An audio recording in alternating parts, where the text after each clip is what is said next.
आप लोगों को ये जान करके सुखद आश्चर्य होगा कि वही श्रीमद् भगवद गीता के 700 श्लोकों का कविता में अनुवाद करने का काम गुरु गोविंद सिंह जी ने किया, गोविंद गीता के नाम से। और जब आप गुरु गोविंद सिंह जी के जीवन को देखें तो ऐसा लगता है कि गीता में जो भगवान श्री कृष्ण ने युग की व्याख्या करी है वो उनके जीवन में साक्षात देखने को मिलती है। दूसरे अध्याय में जब भगवान श्री कृष्ण कहते हैं बुद्ध युक्त तो जहाती है उभे सुकृत दुष्कृते तस्माद योगाय युज्वस्व योगः कर्मसु कौशलम। योग कर्म का शिखर पर जाकर के उपस्थित हो जाना है।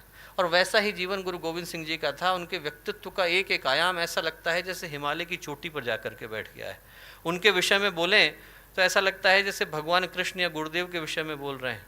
3000 के करीब पुस्तकें गुरुदेव ने लिखी, 24 गायत्री के महापुरुष चरण करे, इतना बड़ा संगठन खड़ा किया, साधक थे, संत थे, तपस्वी थे, व्यक्तित्व का हर आयाम शिखर पर था। और वैसा ही गुरु गोविंद सिंह जी के विषय में बोलते हुए लगता है।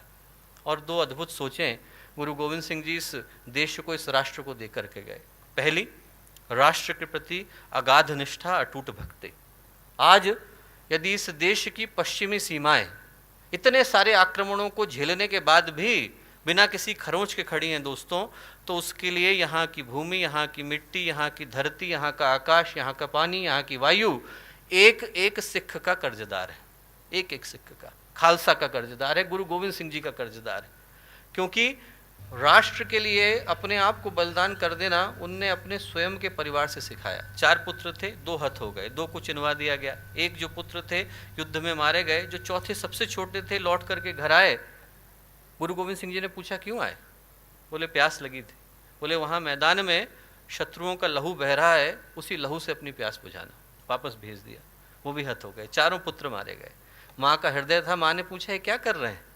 तो गुरु गोविंद सिंह जी बोले इन पुत्रन के शीस पर मार दिए सुत 4, 4 मुए तो क्या हुआ, जीवित कई हजार। हजारों पुत्र हैं मेरे, 4 गए तो क्या हुआ।